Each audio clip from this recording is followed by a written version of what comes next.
आखिरी सवाल है ना, आखिरी सवाल में देखो क्या बोल रखे हैं, फटाफट देखते हैं, है ना। और थोड़ा सा डरावना सा लग रहा है बट करते हैं इसको, है ना। F is such that R to R, g दे रखा है R to R be a function, है ना। और हमारे पास एफ एक्स दे रखा है, जी एक्स भी दे रखा है, ठीक है। ए बी सी डी जो है वो आर से बिलोंग कर रहा है, डिफाइन कर रखा है H R to R Y this वगैरह वगैरह। एक एक करके देखते हैं। जैसे पी पार्ट के लिए हमें बोला गया है, क्या बोला गया है, ए बराबर 0 तो ये खत्म, बी बराबर यही बचा बस, और सी बराबर 0, ठीक है। तो बेटा जो एच एक्स है ना, वो एच एक्स अपना आप देखोगे ना तो वो आ जाएगा कितना, जी एक्स प्लस कितना आएगा, जी ऑफ हाफ माइनस एक्स, कुछ इस तरीके से बनेगा, हाफ माइनस एक्स। अब अगर हम यहाँ पे नोटिस करें चीज़ों को, तो जी ऑफ हाफ माइनस एक्स कैसे आएगा वो हम निकाल सकते हैं, क्योंकि हमारे पास जी एक्स तो ऑलरेडी है। अब हाफ माइनस एक्स कैसे निकालोगे, ठीक है, तो बहुत आराम से निकाल सकते हो, यहीं पे डाल दो आप half minus X, this is equal to जहाँ जहाँ एक्स है वहाँ वहाँ सब जगह क्या चला जाएगा, हाफ चला जाएगा।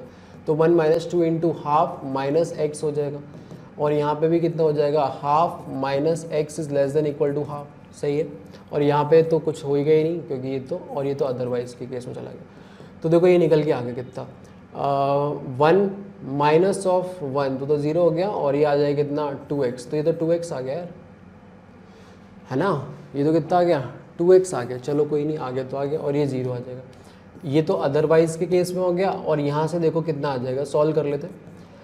1/2 सब्ट्रैक्ट कर दिया सभी में से, तो minus X is less than equal to 0 and greater than equal to minus का हाफ, -1 से मल्टीप्लाई कर दिया तो X is greater than equal to 0 and, तो देखो ये इंटरवल भी सेम ही बन गया, तो बहुत इजीली जुड़ भी जाएगा यार ये, है ना। ये देखो क्या आएगा जब एक्स तुम्हारा less than equal to half है and greater than equal to 0। तो अगर मैं इनको ऐड कर रहा हूँ, है ना, जैसे कि पी वाले पार्ट के लिए जो मेरा एच एक्स निकलेगा वो देखो क्या आएगा, g x plus g of half minus है, जी एक्स तो मेरा g of half minus x जो है वो ये बन गया, g of half minus x जो है वो मेरा ये बन गया। अगर हम ध्यान से देखें तो ये सेम ही इंटरवल है ना, ये वाला सेम ही इंटरवल है, और सेम इंटरवल में वैल्यू जो है वो, ये जो है वो पीस वाइज फंक्शन है 2x, और वो है हमारा 1 माइनस 2x, दोनों जुड़ जाएगा। तो ये कितना आ जाएगा 1, और ये कितना आ जाएगा 0। ये कब है, अदरवाइज के केस में, और जब x हमारा लेस देन इक्वल टू 1 से ग्रेटर देन इक्वल टू 0 है तब ये वाला फंक्शन बन रहा है। तो मेरे पास एच एक्स निकल आया। अब मैं एक एक करके देख लेता हूँ, एच एक्स इज़ 1 1 क्या, नहीं यार, एच एक्स 1 1 कैसे हो सकता है, कांस्टेंट फंक्शन पड़ा है 0 से 1/2 के लिए, तो मिनिमम फंक्शन, तो 1 1 नहीं, ऑन टू के लिए देखो आर में डिफाइन करा है ना, एच भी आर में ही डिफाइन कर रखा हूँ, है ना, एच भी आर में, तो कोडोमेन आर है, तो रेंज में तो 2 ही एलिमेंट आ रहे हैं 0 में, तो ये वाला ऑन टू भी नहीं। डिफरेंशिएबल ऑन आर, तो डिफरेंशिएबल क्या दी, तो कंटिन्यूस ही नहीं। मैं अगर बोलता हूँ हाफ पे बताओ वैल्यू, हाफ पे लिमिट, इधर देखो यार ये 1 है वो 0, तो ये तो फंक्शन कंटिन्यूस ही नहीं है ना। और ये आर में पूछ रहा है डिफरेंशिएबिलिटी, ठीक है ना, ऐसा नहीं पूछ रहा 0 से 1/2 के बीच में, है ना, तो वहाँ पे तो कांस्टेंट फंक्शन, तब तो डिफरेंशियल हो जाता है, बट आर में पूछा है तो हम बोलेंगे नहीं, सही है। अच्छा, तो अभी तक कुछ भी टिक नहीं हुआ, रेंज में जो है वो ये तो बस 5 नंबर टिक होगा यार, है ना। तो पी का जो आएगा वो 5 आ रहा है, पी का 5 आ रहा है, तो ए और डी नहीं हो सकते, है ना, बी और सी में से कुछ होगा। चलो आगे देखते हैं। अच्छा, अब क्यू ऑप्शन ट्राई करें, है ना, मतलब 5 आ गया क्यू में, हाँ क्यू से काम हो जाएगा, क्यू एक और करने से हमारा काम हो जाएगा, मतलब ऐसे ही सोचना है और तो क्या ही करना है ना। क्यू में देखो क्या दे रखा है, सब 0 कर दिया उन्होंने, ए बराबर 1 कर दिया।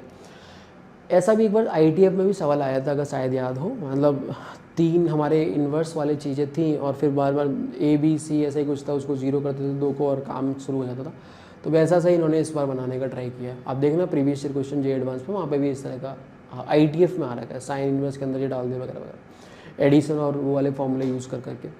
तो क्यू में देखो क्या दे रखा है, क्यू के लिए हमने बोला बस ये बचेगा, FX बचेगा, मतलब H तो होगा वो हमारा FX ही आ जाएगा, है ना। और FX पे अगर अपन कमेंट करें तो देख सकते हैं FX कैसा है।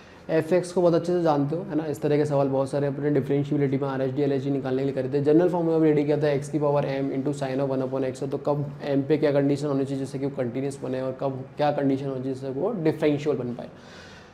अच्छा, पहली चीज़ तो ये होगी। अब x बराबर 0 पर 0 दे रखा है, x जब 0 नहीं है तब हमारे पास ये है ना। अच्छा, इसको देखोगे तो ये फंक्शन ऑड है, x को -x से रिप्लेस करने से माइनस बाहर आएगा, इसको भी करने से माइनस बाहर आएगा, ये खा जाएगा, तो ऑड, 2 ऑड का product even into even is even, तो ओवरऑल फंक्शन जो हुआ वो इवन हो गया। अगर इवन हुआ तो बेटा 1 1 तो होने से रहा, है ना, क्योंकि फिर तो मैन इवन हो जाएगा। अब रही बात ऑन टू की, ऑन टू के लिए क्या करोगे, ऑन टू के लिए देखो ऐसे देख लेते हैं, फंक्शन इवन है तो जो भी ग्राफ ऐसा इधर होगा वैसा ही इधर होगा। तो मैं अगर पॉजिटिव के लिए देखूं, है ना, तो उस समय क्या होगा, जब एक्स तुम्हारा इन्फिनिटी को जा रहा होगा, मतलब जीरो पे, अच्छा जीरो पे इसकी लिमिट जीरो ही आएगी, मतलब एक्सटेंडिंग टू जीरो पे जो लिमिट है जीरो ही आ रहा है, तो ग्राफ जो जीरो पे तो यहीं से स्टार्ट होगा, मतलब फंक्शन कंटिन्यूस भी है, इवन डिफरेंशिएबल भी है, क्योंकि देखो एक्स की पावर 2 है, मतलब एक्स की अगर यहाँ पे देखोगे अगर पॉजिटिव ले तो एक्स स्क्वायर है, तो are H D L H D निकालोगे तो डिफरेंशिएबल है। देखो कैसे, मैं दिखा देता हूँ आपको।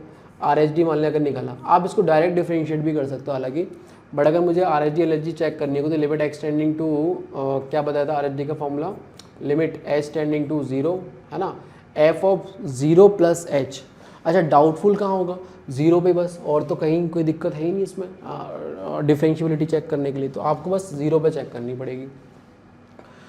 तो ज़ीरो पे जब चेक करोगे तो देखो क्या आएगा, आर एच जी निकाल रहा हूँ, है ना, तो F of zero plus H, तो ज़ीरो प्लस एच के लिए वही आ जाएगा H square into sine of one upon H, तो ये आ जाएगा कितना, H square into sine of one upon H, और एफ जीरो तो जीरो ही है, और नीचे कितना आएगा एच, एच एच कटेगा, देखो एक एच बच जाएगा। अब जब एल एच डी भी निकालोगे ना तो साइन वाले कुछ भी आए, है ना, यहाँ पे फिर से 1 डिग्री बचेगी, और एच टेंडिंग टू जीरो पे मैंने पहले ही बताया था लिमिट तो जीरो है ही, है ना, तो एच जब जीरो को जा रहा होगा, जीरो मतलब क्या, एच तो बहुत पॉजिटिव नंबर होता है ना, स्मॉल पॉजिटिव, तो जीरो प्लस ही जा रहा होगा, तो ये वाला क्या होगा जीरो, और ये sine of one upon h होगा वो हमारा अगेन -1 से 1 के बीच में ऑसिलेट कर रहा होगा, तो एच इंटू ये इसकी वैल्यू जो आएगी वो जीरो है, क्योंकि ये जीरो को जा रहा है, ये कोई ना कोई -1 से 1 के बीच में फाइनाइट होगी, कुछ भी हो सकती है, बट हाँ लिमिटिंग वैल्यू जीरो आएगी। आर एच डी निकाला, एल एच डी भी निकालोगे तो ये भी कितना आएगा, जीरो आ जाएगा। उस हिसाब से देखो ये तो हमने कर ही दिया, है ना, Q का फिर ये क्या आ जाएगा, H is differentiable on R, तो R आ जाएगा, मतलब Q का आ जाएगा थर्ड वाला, तो फिर ये नी में डाउट था, तो आंसर इसका भी देखो सी आ गया, मतलब चारों सवालों का आंसर सी आया। हालांकि वो कोड वोड कुछ अलग हो, बात अलग है, बट जो भी है उसका तो सी डाल रखा है, बहुत ही बढ़िया, है ना। तो हमारे पास डिफरेंशियल हो गया। अगर पॉइंट करने के उद्देश्य से देखें कि ऑन टू कैच चेक करना, तो आप देख सकते हो जैसे x जब तुम्हारा इन्फिनिटी को जा रहा होगा, मतलब इधर तो ग्राफ कुछ कुछ होगा और यहाँ पे बहुत सारा कुछ कुछ नाटक भी होगा ग्राफ का, है ना, वो तो छोड़ो, बट अगर इन्फिनिटी पे जा रहा होगा, मैं ये बता रहा हूँ आपको कि ये माइनस इन्फिनिटी कभी जा ही नहीं सकता, ठीक है, क्योंकि इवन है। अगर x तुम्हारा इन्फिनिटी, ये काफ़ी ज़्यादा डोमिनेट कर जाएगा। आप सीरीज़ से भी देख सकते हो, है ना, सीरीज़ का एक्सपेंशन डालोगे, साइन ऑफ x का क्या होता है, x minus x Q by 3 factorial, वहाँ से आप साइन ऑफ 1/x का निकाल सकते हो, वो डालोगे, फिर एक्सटेंडिंग टू इन्फिनिटी पे उसका पूरा का पूरा देखोगे तो वो इन्फाइनिटी जाएगा, कन्वर्ज वनवर्ज नहीं होगा, है ना। तो इन्फिनिटी पे जा रहा होगा तो ये भी इन्फिनिटी पे जा रहा होगा, इधर भी इन्फिनिटी पे जा रहा होगा, माइनस इन्फिनिटी जाने की कोई संभावना है, बीच में तो ऐसा कोई पॉइंट है नहीं जो माइनस इन्फिनिटी पे लेकर चला जाए, ऐसा तो कुछ हो नहीं सकता ना। माइनस इन्फिनिटी प्लस लिमिट जाने के लिए एक्स को ही इन्फिनिटी या माइनस इन्फिनिटी जाना पड़ेगा, और माइनस इन्फिनिटी पे अगेन क्योंकि फंक्शन इवन है, तो जैसे अगर पॉजिटिव इन्फिनिटी पे होगा वैसे इधर होगा। तो ये मैं बोल रहा हूँ कि मतलब ये एक हद तक कोई फाइनाइट वैल्यू यहाँ तक ले लेता है ये ग्राफ, अगर आप देखोगे बनाने का ट्राई करोगे डिफरेंशिएट, तो उसकी आवश्यकता नहीं है, तो अपन कर नहीं रहे, है ना, उसके नीचे ये जाएगा ही नहीं। तो वाई एक्सिस पे काफ़ी सारी वैल्यूज़ यहाँ पे रह जाएंगी, इससे मिस हो जाएंगी, और उसके कारणवश ये फंक्शन ऑन टू नहीं हो पाएगा। ये साथ सही है ना। हो सकता है कोई फटाफट से पॉइंट दिख भी जा रहा हो कि यार देखो ये वैल्यू नहीं मिल पाएगी यहाँ पे वगैरह वगैरह, ऐसे भी सोच सकते हो, है ना। ऑन टू में अपन ये देखते कोई मिसिंग एलिमेंट दिखा दिया, नेगेटिव में ट्राई करना, है ना, कुछ अगर मिल जाए तो बहुत ही बढ़िया, और नहीं मिल रहा तो इस तरीके से कर डाला। तो वैसे क्वेश्चन तो हो ही चुका है, बट एक बार हम for the sake of completion हम आर और एस को भी ट्राई कर लेते हैं फटाफट से क्लोन लेके। तो देखो यार आर और एस में क्या आएगा, है ना, ये सारा चीज़ तो हो चुका है, तो इसको मैं हटा देता हूँ। आर और एस में देखो क्या आएगा, आर और एस में क्या है, ए बराबर बी बराबर ये सब जीरो कर दिया, यहाँ पे बस सी को इन्होंने 1 रखा हुआ है। सी को 1 रखने का मतलब क्या हो गया भाई, सी को 1 रखने से देखो हमारे पास ये बनेगा पी क्यू आर, आर वाले में एच एक्स जो आएगा वो क्या आएगा, एक्स माइनस जी एक्स, ये ठीक है, और जी एक्स हमारे पास ये दे रखा है, तो एक्स में से जी एक्स हटाऊंगा तो एक्स माइनस ऑफ दिस, तो ये आ जाएगा कितना 3x माइनस 1 आएगा, है ना, और x तुम्हारा हाफ से 0 के लिए ही होगा, इधर तो कोई चेंज आएगा नहीं इंटरवल में, और यहाँ पे क्या आएगा x माइनस 0, तो ये x ही आ जाएगा अदरवाइज के केस में, ये ठीक है। तो मेरा ये क्या बन गया, hx आ गया कि नहीं आ गया, बिल्कुल, तो ये मेरा hx बन गया एंड इस तरीके से हो गया। अब इसके बारे में बात करनी है कि वही वाली बात है, रेंज वगैरह क्या आएगी वगैरह वगैरह। अच्छा देखो रेंज उसमें भी 0 से 1 इस तक होनी है, वो तो इन्फिनिटी को जा रहे हैं ना यार। अच्छा अब देखो यहाँ पे क्या हम करें, इसका ग्राफ बना देते फटाफट 0 से हाफ में, 0 से 0 वैल्यू कितनी आएगी, -1 आ जाएगी, तो 0, -1 आ जाएगा। हाफ पे वैल्यू निकालोगे 3/2 -1, तो हाफ आ जाएगा, तो हाफ पे वैल्यू हाफ आ रही है, तो ये कुछ इस तरीके की लाइन बन जाएगी, सही है, और क्लोज क्लोज है तो ठीक है यहीं पे। अब हम एक बार इसका भी बना देते हैं, है ना, अदरवाइज मतलब इधर वाले पार्ट में x आ जाएगा। इस लाइन की इक्वेशन 3x - 1 है, तो थोड़ा सा ये ऐसे रहेगा कुछ इस तरीके से, और ऐसे ही इधर वाले पार्ट में देखोगे तो x आएगा वो कुछ इस तरीके से, है ना, इसी के पैरेलल ऐसे रहेगा।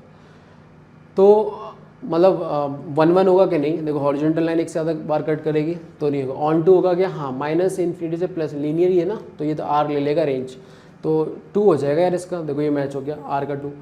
और डिफरेंशिएबल नहीं, ये कंटिन्यूस ही नहीं है तो डिफरेंशिएबल कहाँ से हो सकता है, रेंज नहीं, बात खत्म। तो अगला पार्ट अपना कौन सा बचता है, एस वाला पार्ट बचता है। तो एस वाले पार्ट में देखें फटाफट से, एस वाले में कितना आ जाएगा, एस के हिसाब से देखोगे तो देखो यार डी बराबर 1 करना है आपको, डी बराबर का मान मतलब जी एक्स ही हो जाएगा। तो जो एच एक्स है वो कितना आ गया, जी एक्स आ गया। अब जी एक्स के बारे में क्या बताऊँ, जी एक्स तो आपको पता ही है ना, फटाफट बना देते हैं। 0 से हाफ में कितना है 1 - 2x, तो 0 वैल्यू कितनी आएगी 1 आ जाएगी, और हाफ वैल्यू कितनी आ जाएगी, हाफ डालो 0 आ रही है, तो ये ऐसे करके जा रहा होगा। और बाकी केस में हमारा y बराबर 0 पड़ा हुआ, तो मतलब ये सही है, ऐसे होगा, और यहाँ पे तो क्लोज आएगा ही आएगा, तो ऐसे करके होगा। तो h इज़ अ 1 1 नहीं, मैनी 1 है ना, ये तो सीधे दिख रहा है। h is a onto नहीं, h इज़ अ डिफरेंशियल नहीं, क्योंकि भैया कंटिन्यूस नहीं ना 0 पे, और यहाँ पे देखो शार्प कॉर्नर भी आ रहा है ना।